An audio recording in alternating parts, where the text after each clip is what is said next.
Greetings, dear listeners. From where do you join us this evening, as the shadows lengthen and the moon begins its silent, measured climb across the velvet sky?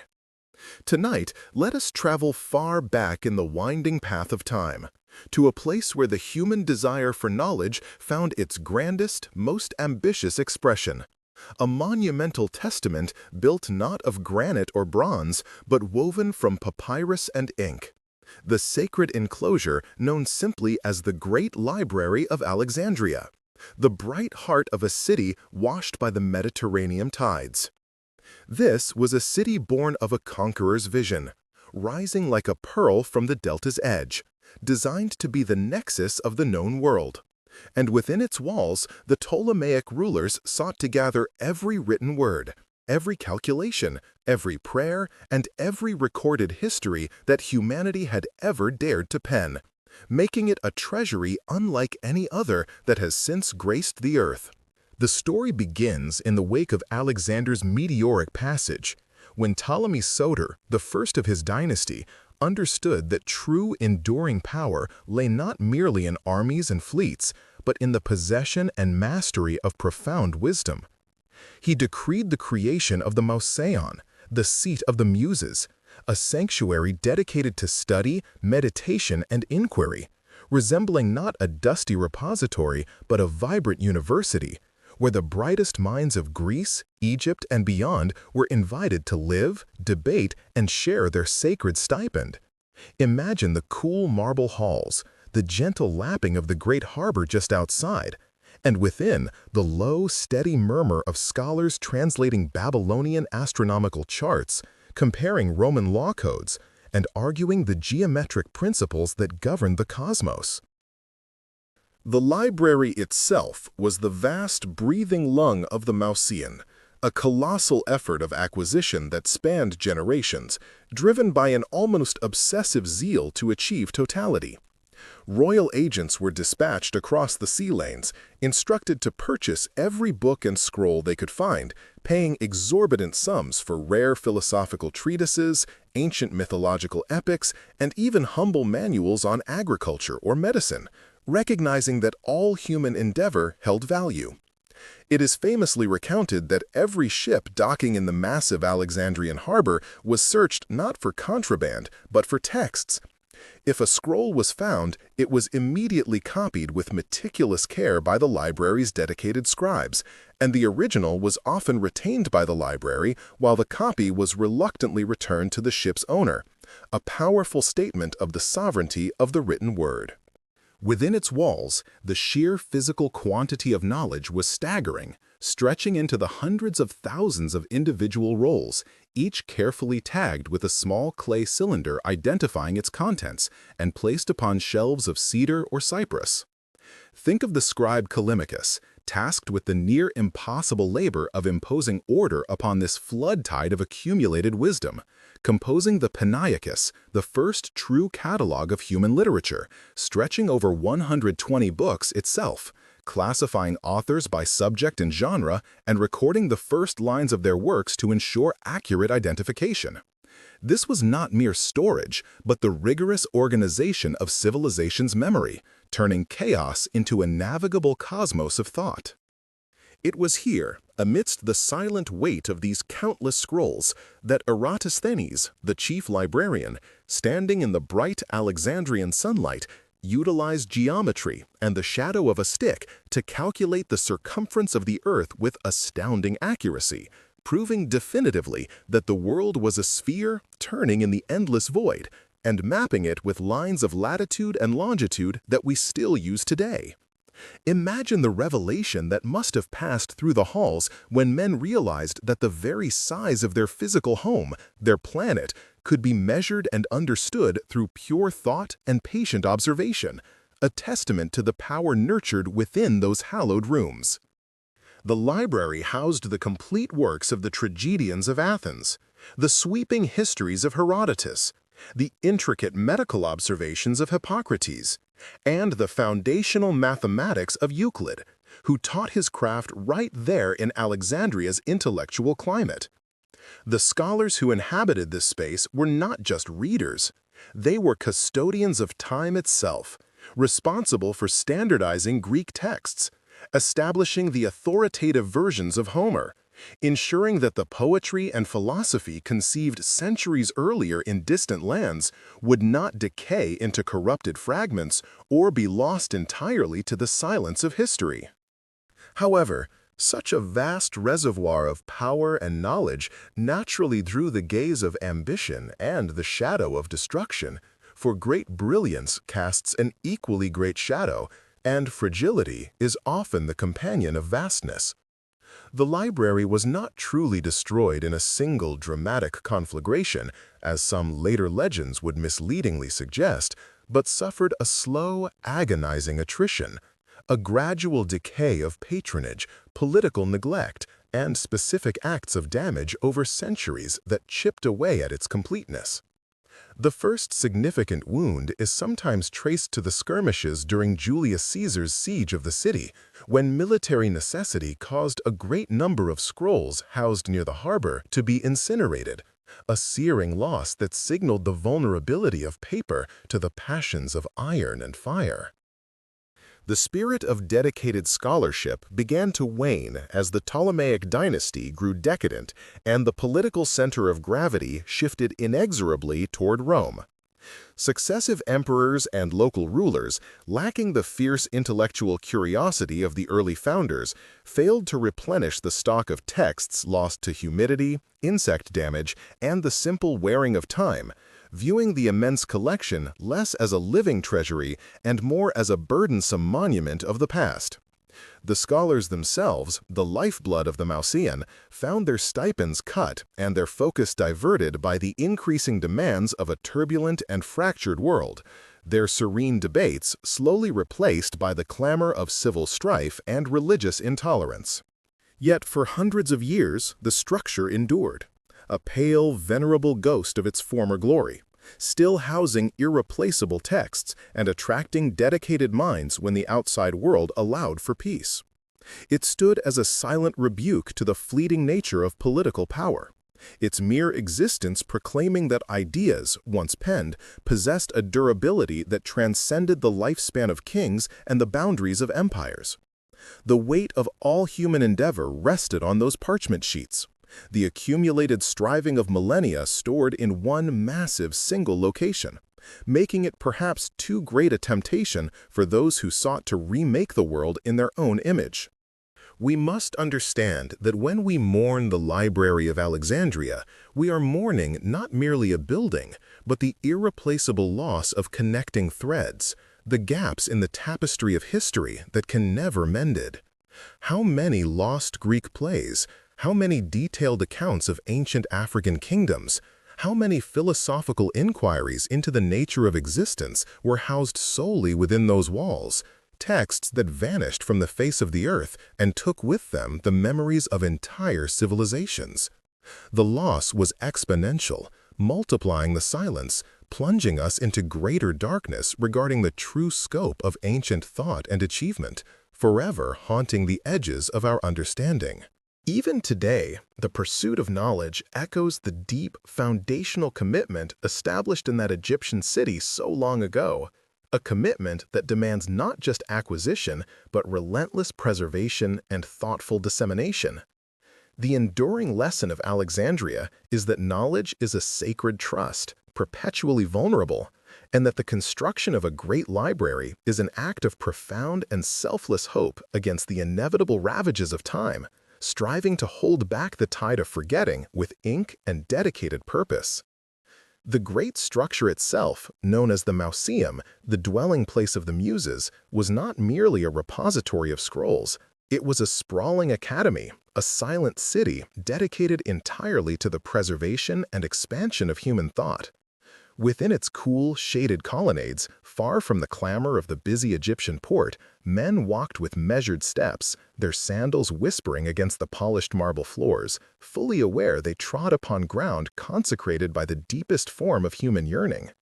This sacred quietude was maintained rigorously, allowing the focused energy of countless scribes and philosophers to converge upon the delicate tasks of translation, commentary, and categorization, forging an almost monastic devotion to the written word that few institutions before or since have matched. The light filtering in from the high windows seemed to illuminate the dust motes dancing over the written word, giving the entire atmosphere a shimmering, almost celestial quality, appropriate for a place where mortals attempted to grasp the eternal. It was here that the brilliant poet and scholar Callimachus undertook the monumental labor of creating the Pinakes, the vast, detailed catalog that ordered the staggering collection by subject, author, and genre. This was not a simple listing, but a profound philosophical mapping of the known intellectual universe, providing short biographies of the authors and the opening lines of their works, transforming a mere heap of documents into a navigable landscape of learning. His tireless effort provided the key to unlocking the library's true potential, ensuring that the wisdom accumulated over centuries could be accessed efficiently and understood relationally, proving that the organization of knowledge is often as crucial as its initial collection. Without this foundational structure, the 200,000, then 400,000, and finally nearly 700,000 scrolls would have remained an impenetrable thicket, useful only to those few blessed with endless patience and perfect memory.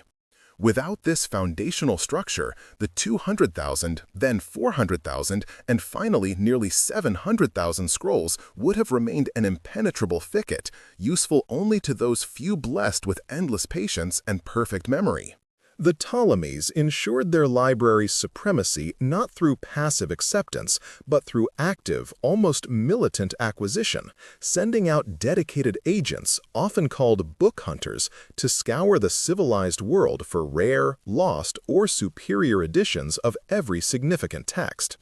Any ship docking in the massive harbor of Alexandria was subject to scrutiny, its passengers required by royal decree to surrender any scroll found aboard for immediate copying by the library's expert scribes, sometimes receiving only the copy back while the original was retained for the royal collection.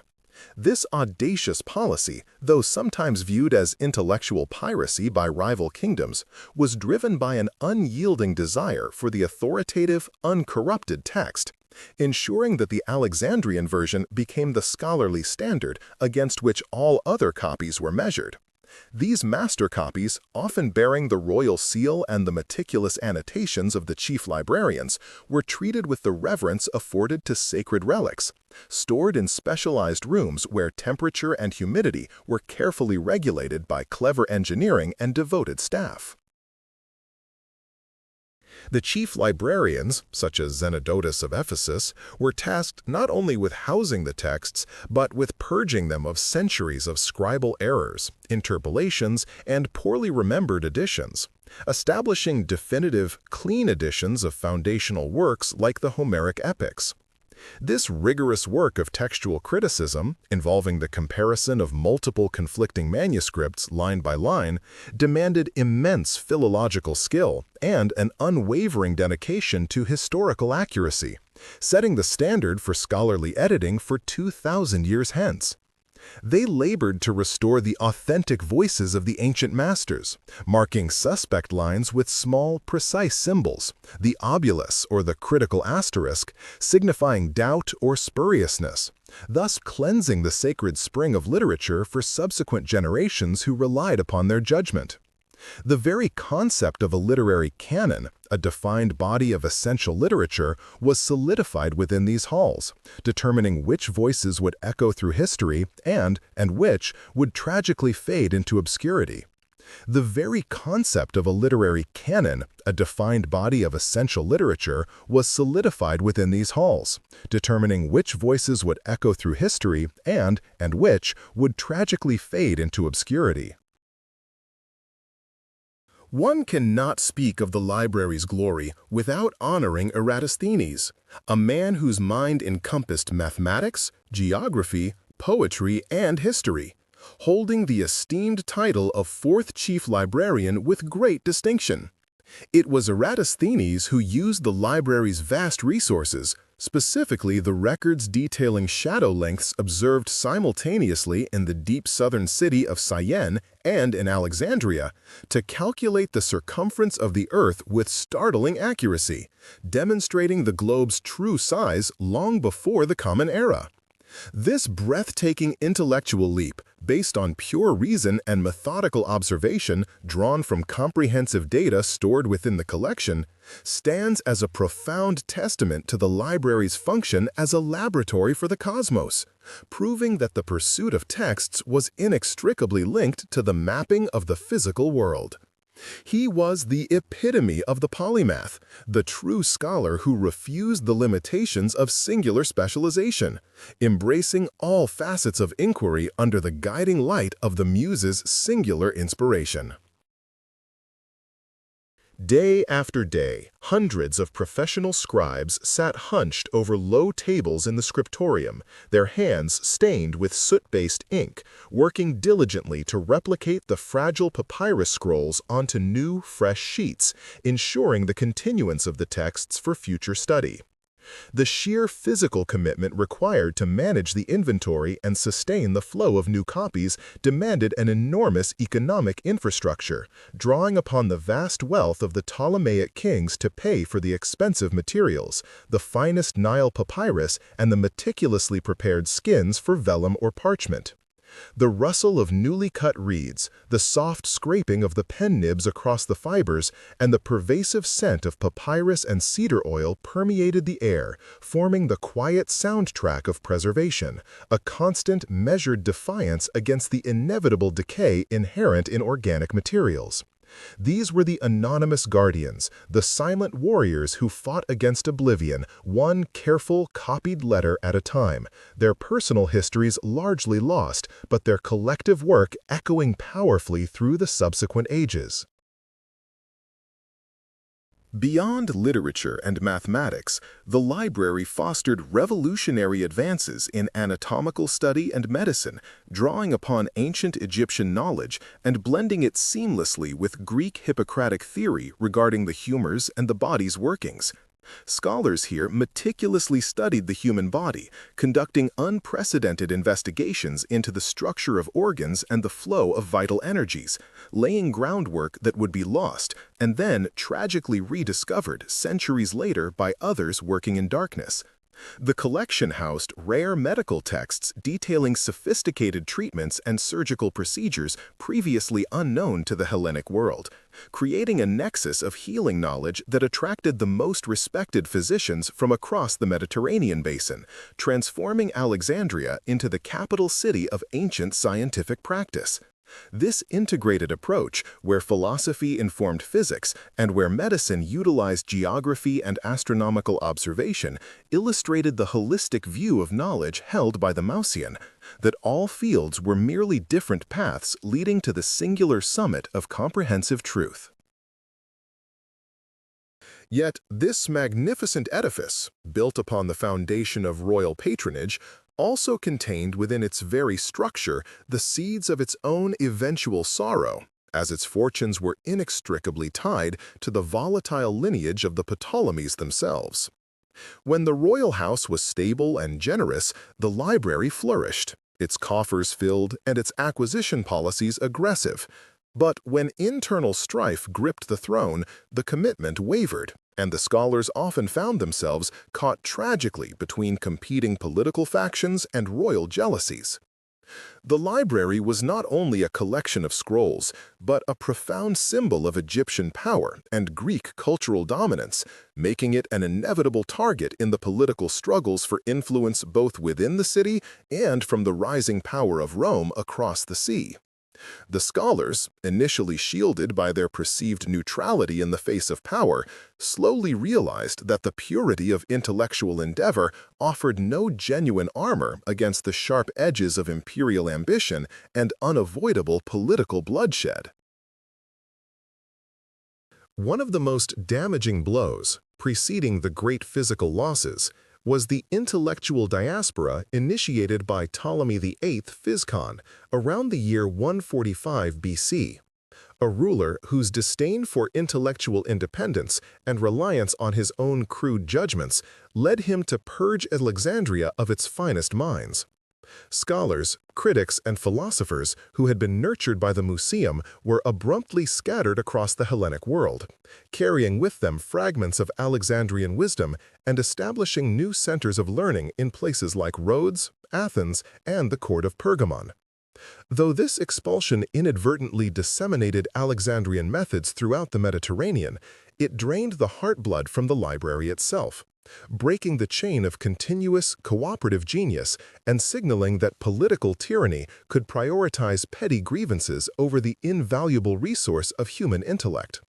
The library, though physically intact for the moment, suffered an irreversible injury to its living spirit, diminished profoundly by the absence of the great thinkers who alone held the keys to truly interpret and expand its vast, silent holdings. As Rome began its inexorable ascendancy, extending its iron reach across the Mediterranean, the strategic importance of Alexandria grew immensely, placing the city, and consequently its priceless collection, directly in the path of world-changing conflict and imperial maneuvering.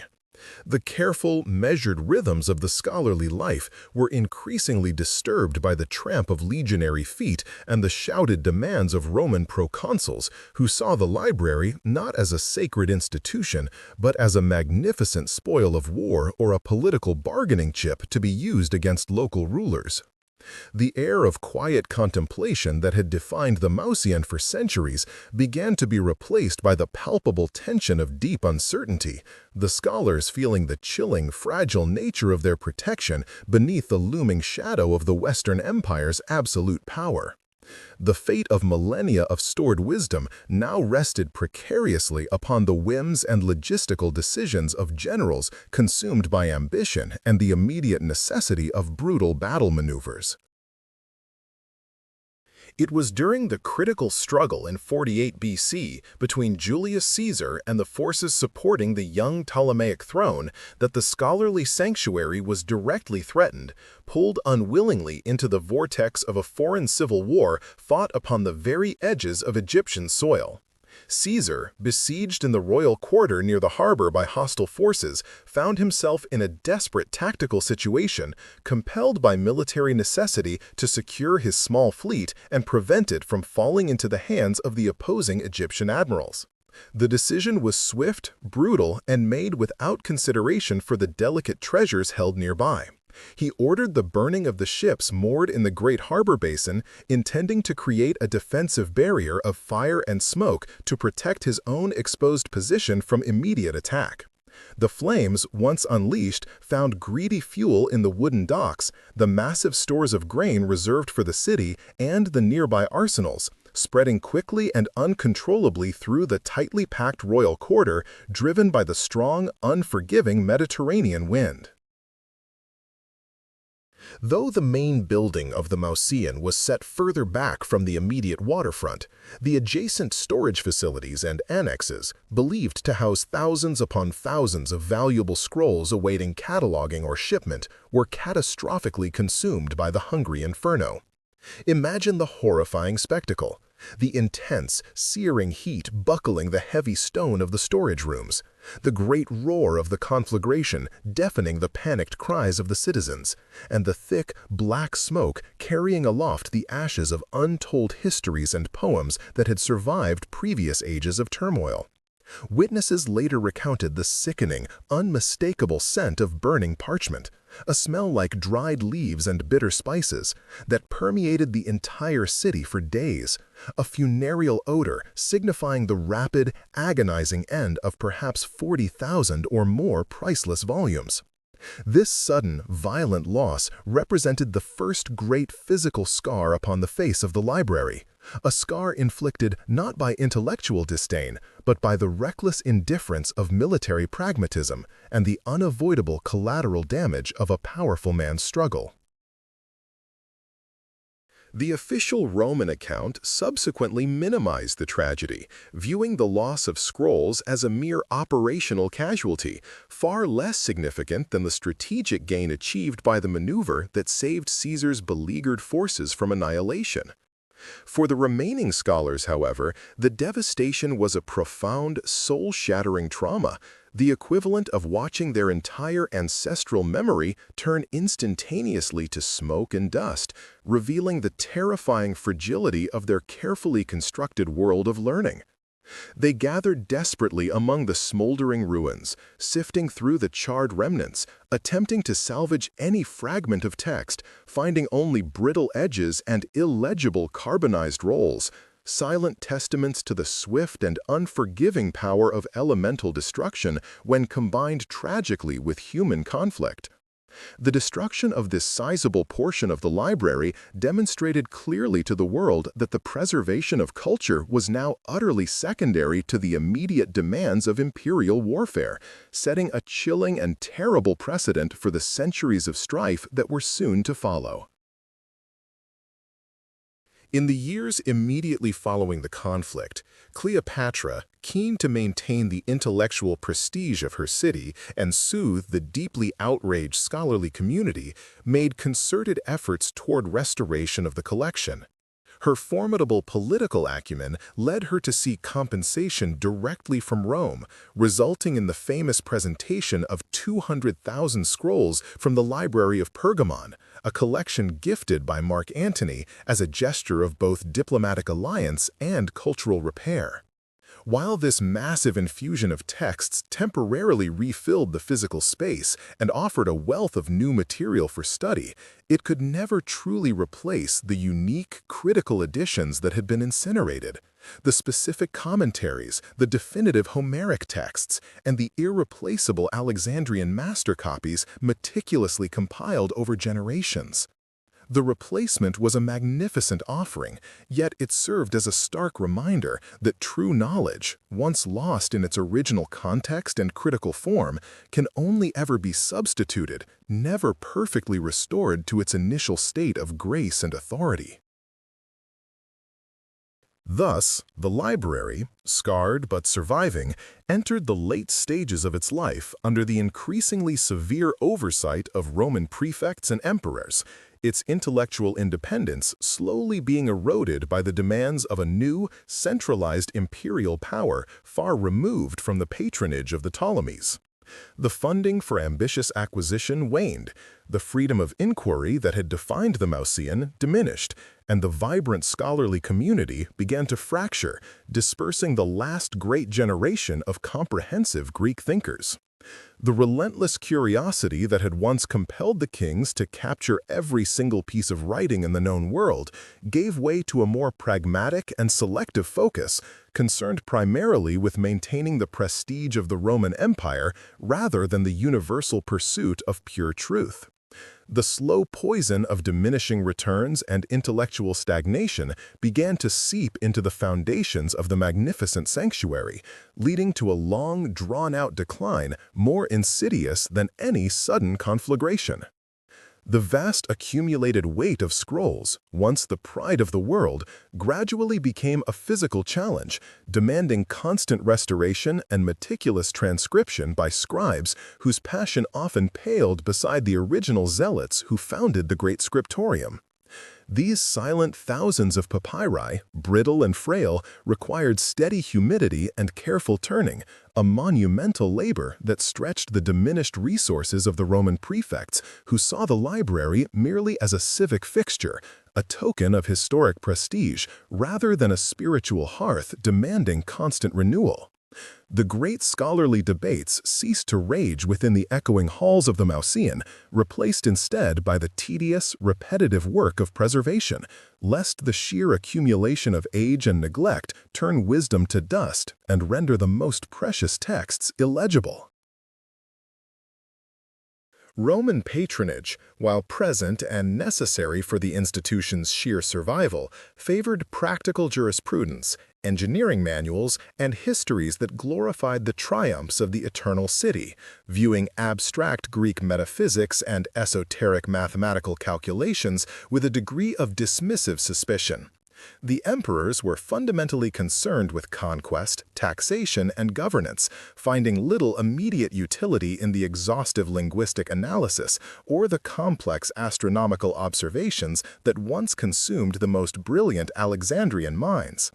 Thus, the new acquisitions were limited and focused, prioritizing bulk official documentation over intellectual rarity, often duplicating common texts already held, and ultimately failing to capture the pioneering, audacious thought that continued to flourish elsewhere in the fragmented Mediterranean world. As the centuries unfolded, a new intellectual force began to assert its profound dominance within Alexandria. The focused zeal of early Christian theology, challenging the foundational Hellenic assumptions upon which the library was meticulously built.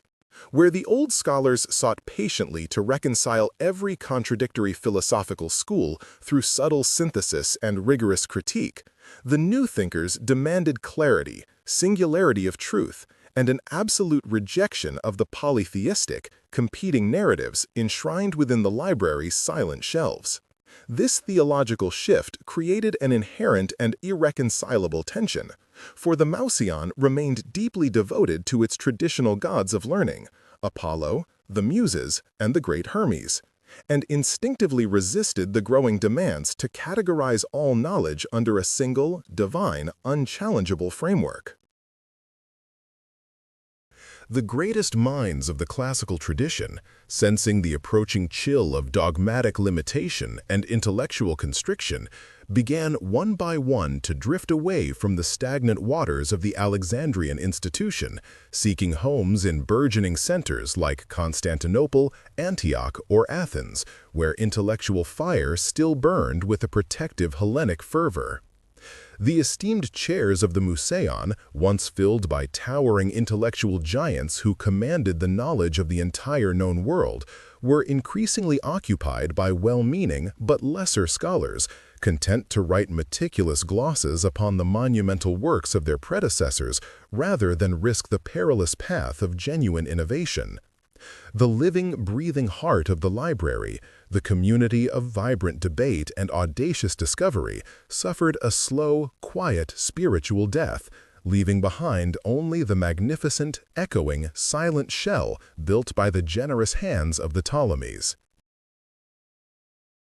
Meanwhile, the very city of Alexandria, perpetually plagued by internal civic unrest, vast economic fluctuation, and the constant threat of distant imperial mismanagement, offered less and less stable ground for the maintenance of such a delicate and profoundly non-essential scholarly endeavor. Fires, riots, and the violent demands of military campaigns frequently swept through the Brutian Quarter and the area surrounding the royal complex, sometimes narrowly missing the main sanctuary, but instilling a perpetual, paralyzing fear that the next wave of local violence would finish what insidious neglect had already commenced. The magnificent porticos and the once gilded lecture halls, which had once gleamed brightly white in the relentless Mediterranean sun, showed accelerating signs of structural wear, their marble floors cracked and pitted by the constant, unforgiving footsteps of time and careless, indifferent maintenance.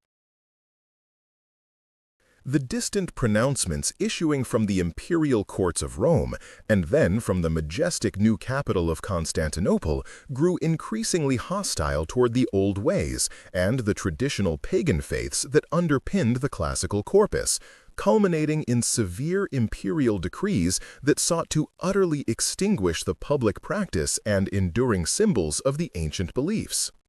These widespread edicts created an atmosphere of deep and abiding suspicion surrounding any public institution still dedicated to Hellenic learning and polytheistic study, placing the scholars of the Mouseion under constant, uncomfortable scrutiny by the rising ecclesiastical authorities of the city. The library, with its hundreds of statues of the Hellenic gods and its scrolls dedicated to forbidden rites, astrology, and philosophical skepticism, became a dangerous repository, a massive, silent monument to intellectual defiance in a world turning rapidly and forcefully towards monotheism. The sustained tension and mounting societal pressure finally broke with explosive violence when the zealous patriarch Theophilus of Alexandria moved with calculated determination against the magnificent Temple of Serapis, the grand citadel that housed the library's vital annex collection of specialized scrolls. Under the convenient guise of enforcing the recent imperial ban on all forms of pagan idolatry, a massive, frenzied mob descended upon the high sanctuary, not merely dismantling the enormous cult statues, but systematically and passionately burning the thousands of texts stored within those sacred walls, viewing them as instruments of sorcery, demonic influence, and dangerous anti-Christian knowledge. This calamity, a tragedy of unparalleled historical dimension, though it did not ultimately touch the main scholarly complex building in the Bruchion Quarter, represented a catastrophic and utterly irreplaceable loss of thousands of volumes, including specialized scientific works and duplicates intended for public access, marking the true, painful spiritual end of Alexandria's claim to universal, encompassing scholarship. Following this devastating and frightening assault, the few surviving scholars and scribes of the library retreated further into complete silence, locking away their most precious remaining treasures and ceasing all ambitious public scholarship, preferring the immediate safety of anonymity to the inevitable, violent perils of public intellectual exhibition. The very act of copying or reading texts that offered alternative, non-scriptural explanations of the cosmos and the human condition became an act of profound potential sedition against the ruling powers, forcing philosophy and advanced science to hide in the darkened corners of private residences, aristocratic villas, and isolated monastic cells. The great and comprehensive light of inquiry that had illuminated the intellectual world for 6 centuries began thus to flicker faintly behind bolted doors, struggling mightily merely to survive the rising, forceful winds of certainty, dogmatic faith, and overwhelming civic hostility. The imperial support, now barely a trickle, was directed primarily toward the preservation of ancient histories and medical texts deemed useful for the maintenance of the state and its military apparatus, leaving the complex fields of pure mathematics, theoretical astronomy, and lyric poetry to languish unbound and untranscribed. Scribes, once heroes of the state, now earned their living copying the accepted theological commentaries or producing authorized biographies of saints, their delicate skills turned away from the vast, sprawling pagan knowledge contained in the brittle papyri to the singular focus of the emerging Christian canon.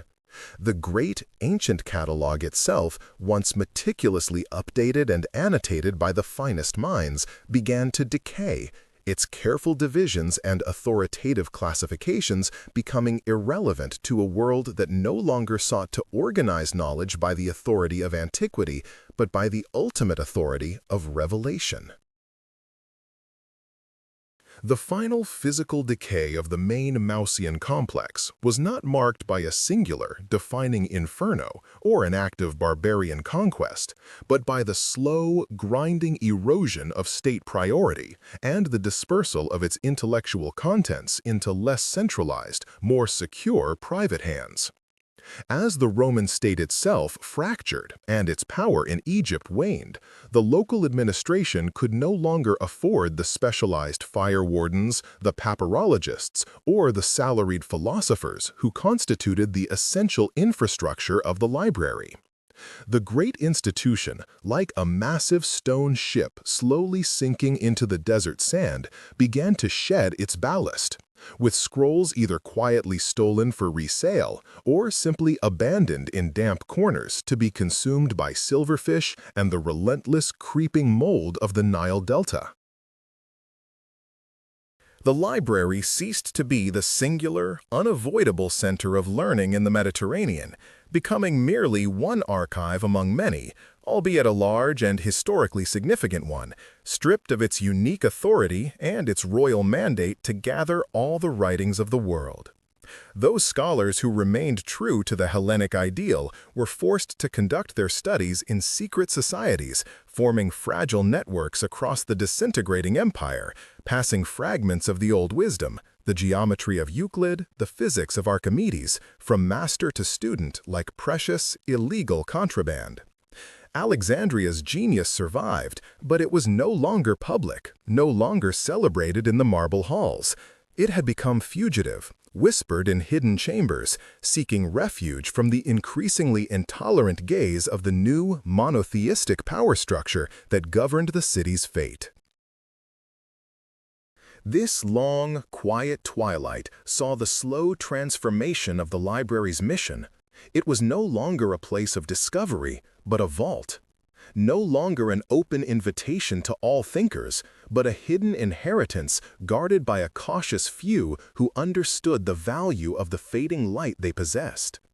They spent their final years desperately trying to save the most critical volumes, prioritizing texts that explained the workings of the physical world or preserved the structure of the ancient Greek language, preparing the knowledge not for the glory of the present age, but for the distant possibility of a wiser, future generation that might once again appreciate its scope and power. They knew that their sacred duty was now one of transmission, not of innovation, acting as mere conduits between a dazzling past and an uncertain, darkened future. The Great Hall, designed for the vigorous, shouting exchange of intellectual conflict, began to echo with silence, broken only by the dry rustle of decaying papyrus or the soft footsteps of the lone custodians performing their daily, mournful duty of pest inspection and humidity regulation. The busts of the great dead, the philosophers and poets who had been given eternal residence within the sanctuary, stared blankly into the perpetual gloom, their marble eyes witnessing the slow, relentless retreat of enlightenment and the triumph of practical necessity over pure, beautiful curiosity. The golden age of the Mausian was over, leaving behind only the profound, haunting realization that the true end of a civilization's peak is often not heralded by fire, but by the silent turning away of minds toward simpler, more secure truths. The memory of the library, however, remained a towering ideal, even among those who sought to dismantle its remaining holdings, for its legendary status was inextricably woven into the very fabric of Alexandrian identity and intellectual pride. Chroniclers, both Christian and pagan, continued to write of its past magnificence, emphasizing the scale of its collection and the brilliance of its founders, creating a mythology around its scope that would eventually far outlive its physical existence. This mythology, though often exaggerated and simplified by distance, served as a ghost of intellectual hunger, a reminder to subsequent centuries of the sheer human potential for comprehensive understanding that had once been centralized in one magnificent locale. The true survival of the Mausian's contents was achieved not through the steadfastness of its physical walls, which eventually yielded to time and political strife, but through the intellectual diaspora of the scholars who had once walked its hallowed halls, clutching what they could remember. These fleeing academics, carrying not crates of scrolls but the meticulously catalogued contents of the library within their own minds, soon settled in burgeoning intellectual centers like Antioch, Caesarea, Constantinople, and even further east into the great intellectual courts of the Sassanid Empire in Persia. There, they wove the wisdom gleaned from Ptolemaic patronage into the fabric of new philosophies and theological arguments, citing the authoritative voice of Alexandria long after that voice had been physically silenced by imperial neglect or municipal indifference. Thus, the collected brilliance achieved a fragile, secondary permanence, existing perpetually in the marginalia and careful footnotes of succeeding generations, ensuring that the thought, if not the original parchment, could not be entirely extinguished by the forces that had besieged its origin. The very existence of the library as a failed project fueled subsequent efforts in other domains, for the realization that a single physical location could not hold the universe's knowledge led to a necessary distribution of focus across specialized institutions. Monastic scriptoria, newly dedicated to the preservation of sacred texts, adopted the rigorous copying methods perfected by the Alexandrian scribes, recognizing that even divine words require diligent human effort to survive the ravages of climate and time. In the Syrian cities, learned bishops applied the analytical tools of Euclid and Ptolemy to their own religious treatises, transforming the methods of Greek inquiry into instruments for defending and explicating their faith to the wider world. Alexandria, in a profound irony, became the unintended mother of a new intellectual epoch, training the hands and minds that would ultimately eclipse its own glory by spreading its methodology across new geographical and spiritual boundaries. Even as the grand secular repository faded into ruin, the city of Alexandria itself refused to relinquish its claim as a beacon of illuminated thought, though the nature of that light had fundamentally transformed.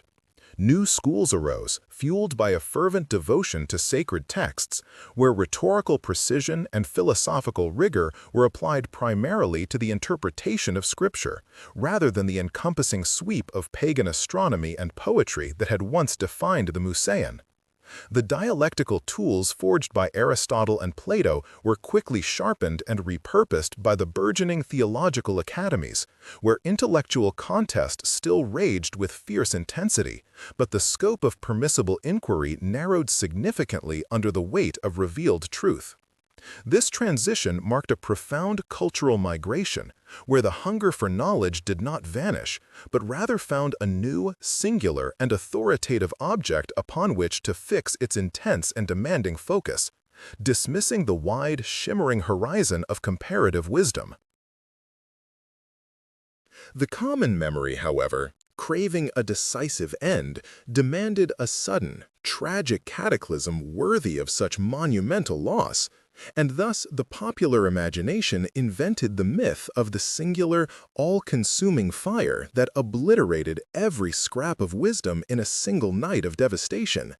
Though historians knew that the decay was far more gradual, a slow attrition caused by wars, civic neglect, budgetary cuts, and the insidious rot of time and worms, the simpler narrative of spectacular inferno proved far more compelling to the human heart.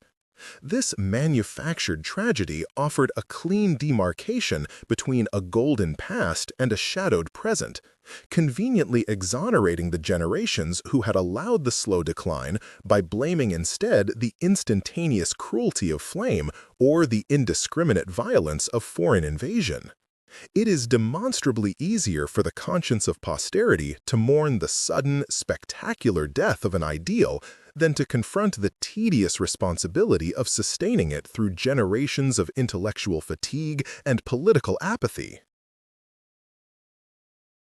A later iteration of the Alexandrian holdings, the famed daughter library housed within the magnificent temple of the Serapeum, met a more definitive and publicly witnessed end, though its collection was already but a fraction of the Museon's former glory and was largely specialized or duplicated. When religious fervor surged across the city in the late 4th century, the physical structure of the Serapeum, housing both sacred statue and secular scroll, became a symbolic target for those who saw accumulated pagan wisdom as an obstruction to divine clarity and purity. The violent dismantling of this grand complex, often confused by subsequent ages with the demise of the original Ptolemaic library, represented the final, dramatic assertion that certain forms of open, critical inquiry were now deemed dangerous and subversive to the accepted order of the cosmos and the security of the soul. This destructive act marked the visible triumph of certainty over philosophy's enduring, unsettling questions, leaving monumental ruins where once stood the serene statues of the gods, the quiet tables of the scribes, and the ordered stacks of human endeavor. In the decades following the disappearance of the great collections, Alexandria entered a period of profound quietude, a silence that settled over the city like a fine dust of forgotten ink, distinct from the boisterous clamor of the market or the docks.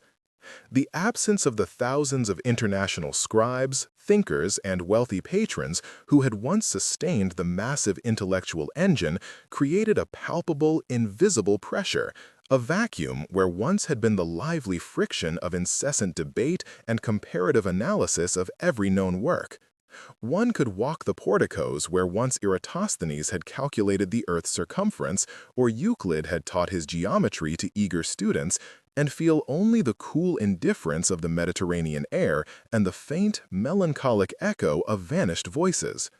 This quietude was the ultimate evidence of the intellectual loss, the chilling realization that the great enterprise of global knowledge, the comprehensive collation of every written thought, had ceased to draw breath in its principal sanctuary. The economic impact of this decline rippled throughout the city's specialized crafts, affecting the papyrus merchants, who no longer supplied hundreds of thousands of fresh rolls annually, and the bookbinders whose skills in conservation and repair were increasingly unnecessary outside of small religious circles. Where once the entire port district had thrived on the international trade and knowledge, importing rare texts from India, Athens, and Rome, now the ships arrived bearing grain and spices, acknowledging the shift from intellectual capital to mere physical sustenance. The memory of the library became a source of civic pride mixed with deep, inexpressible shame, a historical burden carried by Alexandrians who knew their predecessors had once stood at the absolute pinnacle of human understanding, only to watch that height be abandoned for lower, more easily defended ground. The city learned the painful lesson that infrastructure designed for intellectual ambition requires constant feeding and protection, lest it simply starve and crumble under the pressure of simpler human needs. Yet, the scattered seeds of Alexandrian thought, carried westward to the burgeoning courts of Byzantium and eastward across the great Syrian plain and into Mesopotamia, soon found new and fertile ground in civilizations eager to absorb the distilled essence of Greek reason. Syriac scholars, working diligently in Edessa and Nisibis, translated profound works of medicine, astronomy, and mathematics from Greek into their own tongue, preserving the analytical rigor of Hippocrates and Galen, thereby preparing the intellectual pathway for a magnificent awakening centuries later in the Islamic world. This continuous, painstaking work of translation and transmission ensured that while the original physical collection of papyrus was irrevocably gone, the foundational texts, methodologies, and spirit of comprehensive inquiry were merely awaiting the next great flowering of human curiosity to be rediscovered and expanded. The intellectual flame was carefully shielded and carried forth by diligent hands, burning quietly in monastic cells and scholarly courts, patiently awaiting the hour when the Western world would again be ready to receive its light, and perhaps mourn the true magnitude of its self-imposed shadow. The Byzantine Empire, though inheriting the organizational structure and legal codes of Rome, also absorbed a significant portion of the philosophical heritage that had escaped Alexandria's fate, utilizing it primarily for administrative and theological fortification. Scholars in Constantinople maintained a narrow but deep focus on classical grammarians and certain crucial scientific texts, recognizing their utility in maintaining a cohesive and educated imperial bureaucracy, though they lacked the Musians' boundless, reckless appetite for collection and cross-referencing. They became curators of a smaller, safer canon focused on utility and orthodoxy rather than universal discovery, demonstrating that the preservation of knowledge is often less about curiosity and more about the practical necessities of political power. The sheer scope of Ptolemy's vision, encompassing every human thought regardless of its immediate usefulness or spiritual compatibility, was too vast, too wild for the sensibilities of the later, more cautious ages. The enduring significance of the library thus lies not just in the sheer volume of texts lost to history, but in the soaring ambition of the original endeavor. The Ptolemies had sought nothing less than a complete, unified comprehension of the known universe, a perfect mirror of human knowledge held within a single physical space under the sun. This aspiration, simultaneously magnificent and tragically impossible, speaks to the highest reaches of human yearning, the desire to escape fragmentation, to bring order to chaos, and to hold all truth within a single, authoritative grasp. The failure of the library to endure, therefore, serves as a perpetual philosophical commentary on the inherent impermanence of even the most formidable structures built by human hands against the erosive forces of time, politics, and the inevitable shifting tides of core belief. The ruins of the Mauseon, even in their ultimate dispersal and invisibility, whispered a warning to all subsequent generations who would attempt such grand projects, that the gathering of knowledge is not merely an architectural or cataloging feat, but a profound commitment requiring constant, collective intellectual vigilance against the slow poison of indifference. They revealed that the true enemy of understanding is rarely the sudden barbarian or the single zealous act of destruction, but the quiet moment when the inheritors of the legacy decide that the pursuit of difficult, comprehensive truth is simply no longer worth the enormous price of effort and defense. The scattered stones and shards of broken pottery became silent epitaphs for the notion that human beings can ever fully defeat the tendency towards specialization and fragmentation, even when they possess the capacity to see the whole world assembled on a single shelf. Ultimately, the library became less a physical place than a profound intellectual archetype, the unreachable summit of human potential, serving as a mythological standard against which all later attempts at academic collection and organization would be measured, and inevitably found wanting. Historians across centuries would lament its loss, using the Phantom collection as proof of a golden age irrevocably severed from the present, fostering a sense of intellectual inferiority that spurred new searches and new collections across the Mediterranean and beyond. The ghost of Alexandria was a powerful motivator, driving monks in Ireland and scholars in Baghdad alike to undertake their own monumental tasks of preservation, fearful that the great darkness of forgetting might once again descend upon a complacent world. This ideal of universal knowledge, the belief that every differing opinion and every recorded scientific observation held intrinsic value worthy of preservation, was the most precious intellectual inheritance the library left behind, even in its absence. It was the recognition that the full truth could only be apprehended by considering the totality of human investigation, a concept fiercely difficult to maintain in eras dominated by singular religious or political orthodoxies demanding intellectual conformity. The very memory of the Mauseon thus became a silent argument for open inquiry, a perpetual reminder that the quest for comprehensive wisdom requires tolerating contradiction and absorbing complexity, tasks that the human spirit often finds too burdensome for long periods of time. The slow process of turning away from the vast secular wisdom, the careful excision of certain astronomical and medical texts deemed incompatible with new cosmology,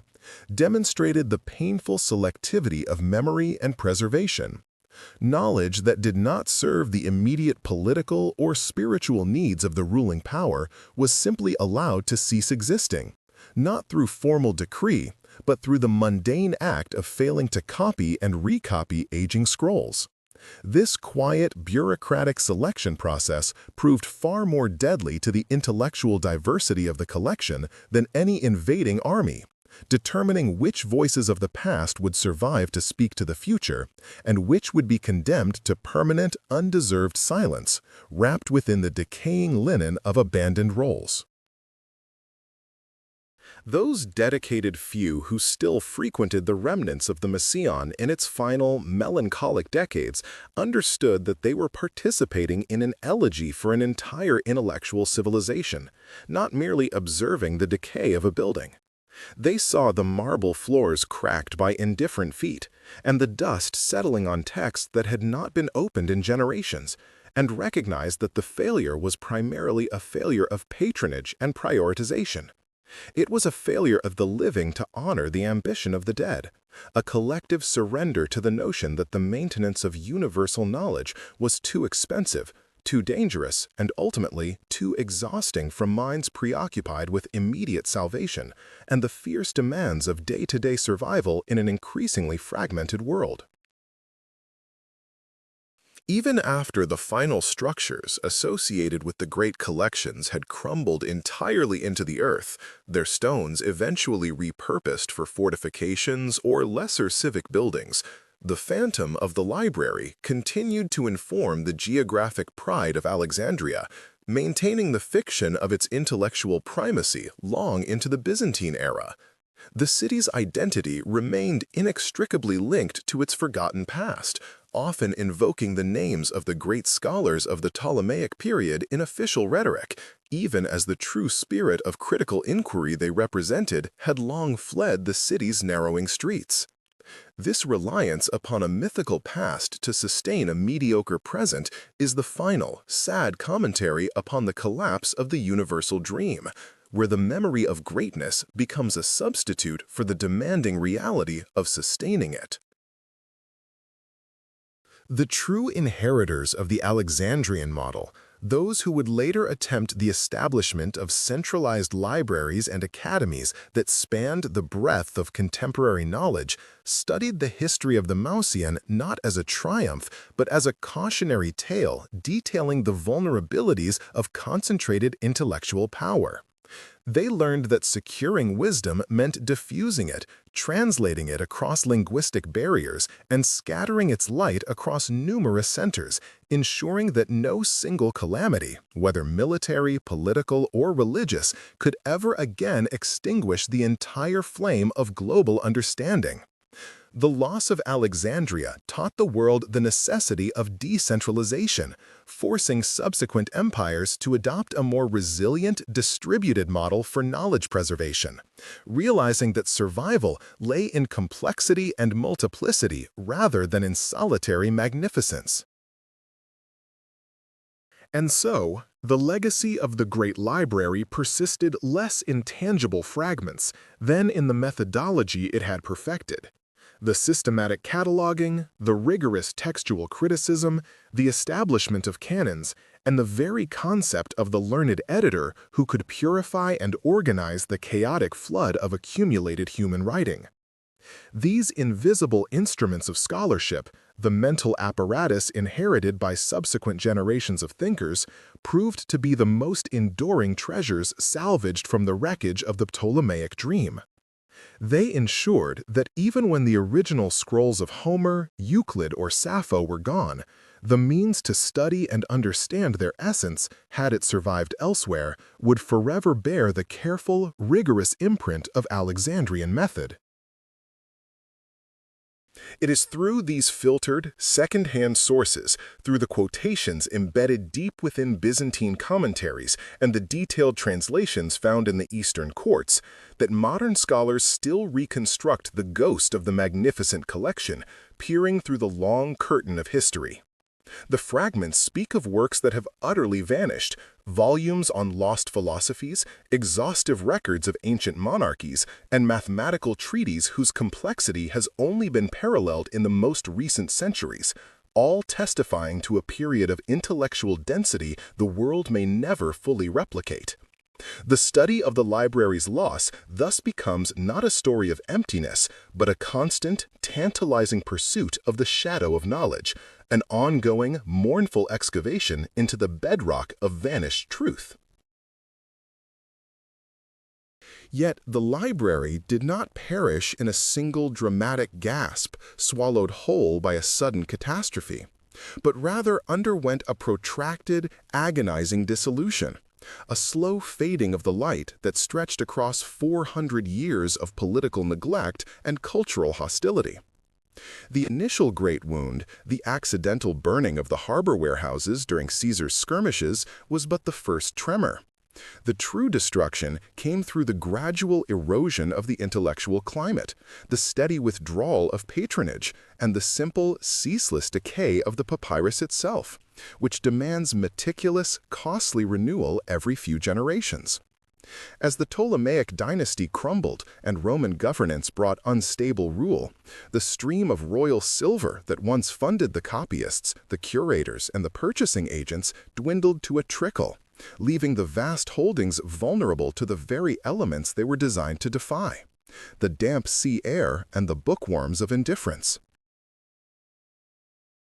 The great engine of research, which required hundreds of dedicated scribes and editors working in unison to maintain and replicate its volatile holdings, began to sputter, losing both the financial means and the intellectual urgency that had driven its founding vision.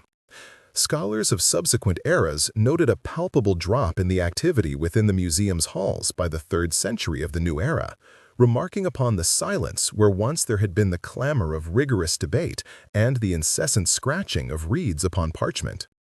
The focus of learning shifted. Where once every known volume was sought and studied purely for its intrinsic merit, now a more practical, utilitarian approach dominated, preserving only those texts deemed necessary for administration, medicine, or the narrowly defined education of the elite. Thus, vast swaths of history, poetry, and esoteric philosophy, no longer deemed essential, slipped into the silent void, not destroyed by fire, but simply allowed to crumble into dust, unwrapped and unread. This gradual abandonment intensified dramatically with the shifting spiritual landscape of the empire, as the secular inquiries of Hellenic philosophy came into direct and often violent conflict with the newly dominant monotheistic faiths.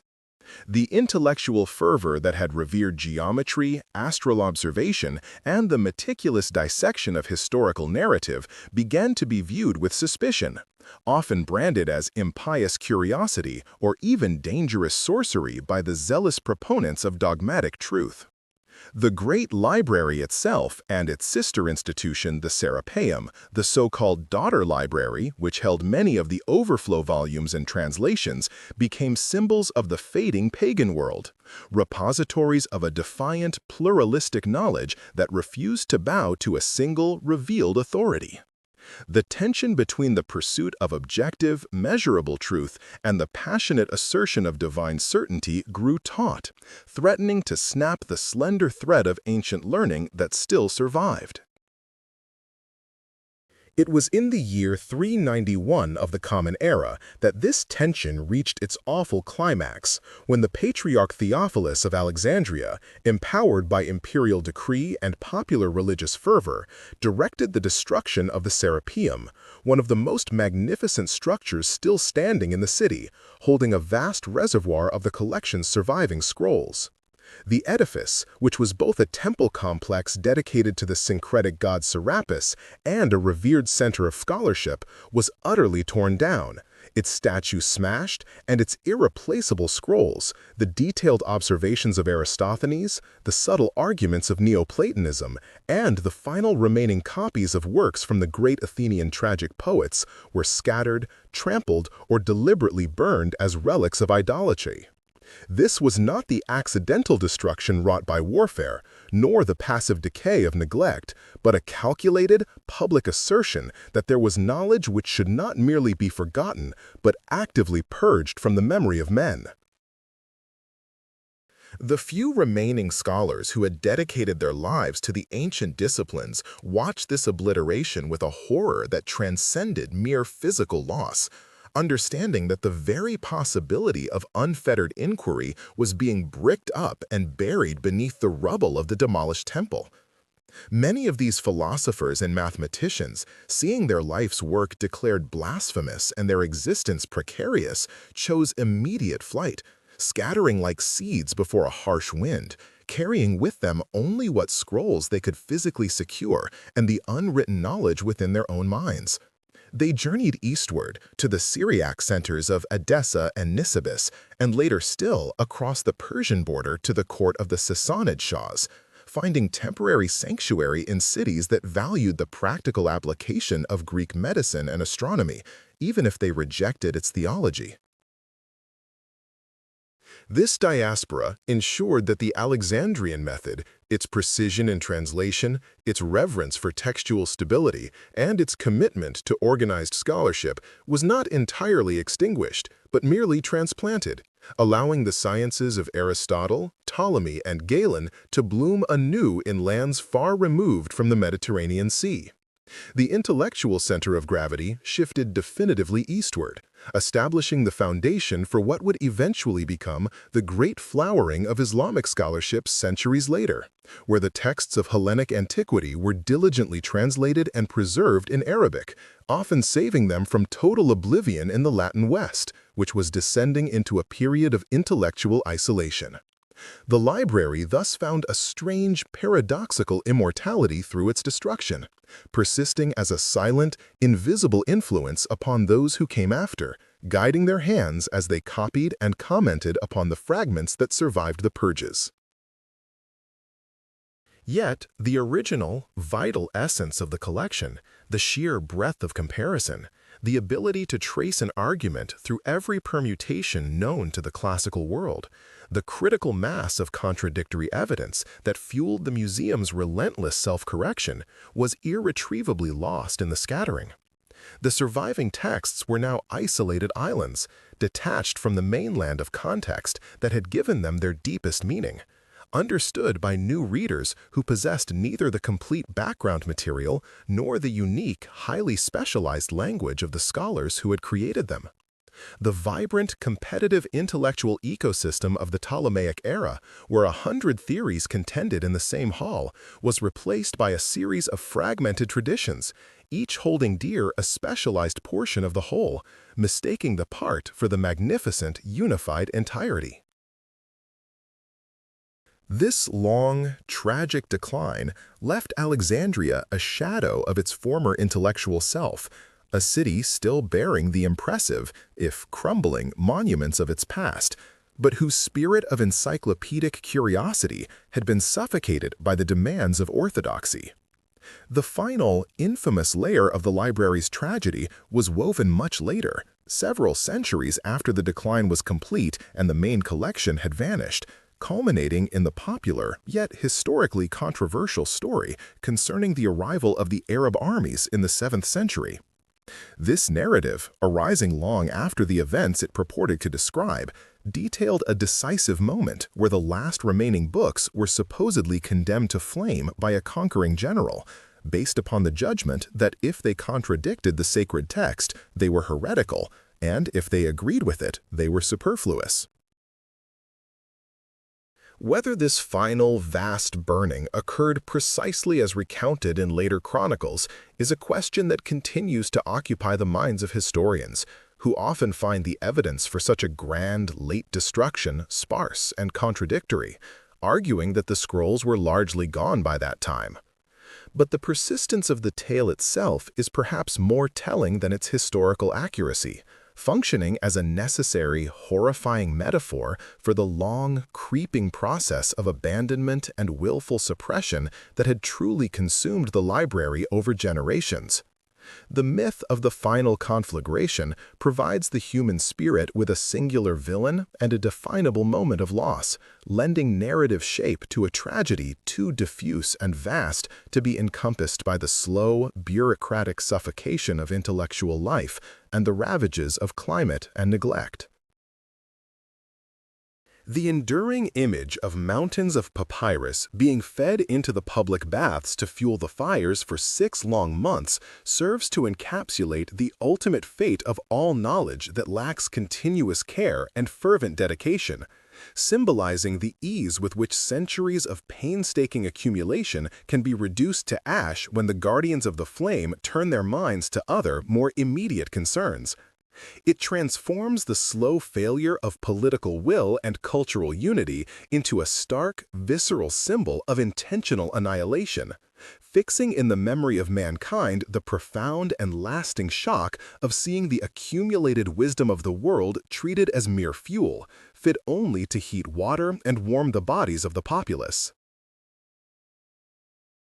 This mythologized end, regardless of its factual basis, cements the library's position in the collective memory as the greatest testament to intellectual fragility, teaching the painful lesson that scrolls and codices, though containing the most profound truths, are merely brittle vessels vulnerable to the slightest shift in the cultural wind. It is through this lens of loss, the understanding that perfection is ephemeral and that knowledge must be fiercely and constantly defended against the tides of ignorance and zealotry, that the memory of the great Messian continues to haunt the world, a silent, subterranean stream of method and inquiry running beneath the noisy currents of history. And so, the legacy of Alexandria continues to be excavated not from physical ruins, for the true structure of the Museion remains elusive beneath the modern city's foundations, but from the careful reading of subsequent authors, the reconstruction of fragmented citations, and the philosophical contemplation of its foundational principles. The greatest treasure left to us is the idea of the library itself, the audacious, unwavering belief that all knowledge is interconnected, that skepticism is the engine of progress, and that the highest purpose of humanity is the systematic, ceaseless gathering and interrogation of every scrap of truth, regardless of its origin or its immediate utility. The physical scrolls may be lost to us, disintegrated by time or consumed by the flames of ideological conflict, but the ghostly architecture of the cataloging system, the very arrangement of human thought into genres, authors, and critical editions, survives within every subsequent effort to organize the expanding universe of texts. Every modern library, every university syllabus, every attempt to establish a canon of essential reading is an unconscious homage to the librarians who once walked the colonnades of the Museion, struggling against the entropic force of time to preserve the record of human endeavor. The final, silent scholars of Alexandria, those who carried their precious, brittle scrolls away into the Syrian desert, carried not just texts, but a promise, a commitment to the primacy of reasoned argument and measurable observation, ensuring that the light of inquiry, though dimming severely, never entirely perished. They knew that the true strength of the library lay not in the papyrus within its walls, but in the disciplined minds that interacted with those words, minds that could, in turn, recreate the essence of the learning even when the physical source was gone forever. The whispers of the lost works continue to reach us, echoing through the centuries and the margin notes of commentators, the careful summaries of Byzantine epitomes, and the soaring philosophical prologues written by Persian polymaths who had inherited the burden of Alexandrian preservation. These fragments describe astronomical calculations of impossible precision, lost works of comedy and tragedy that would redefine our understanding of the dramatic form, and historical accounts detailing kingdoms that have otherwise vanished entirely from the world's register, all silent testaments to the depth of the sea of learning that was allowed to dry up on the Egyptian shore. The very air of Alexandria today, though now thoroughly overlaid with the dust of new eras, seems to carry a faint, metallic scent of burnt papyrus and the residue of costly oils used to condition the ancient skins, a subliminal memory held captive in the soil of the ancient harbor. The silence of the city is not the silence of peace, but the quiet that follows a terrible, irrecoverable shouting, a profound intellectual trauma that still subtly shapes the ways in which we approach the study of the classical world, and the precarious nature of our own accumulated knowledge, urging vigilance against the forces that would prefer silence to complexity.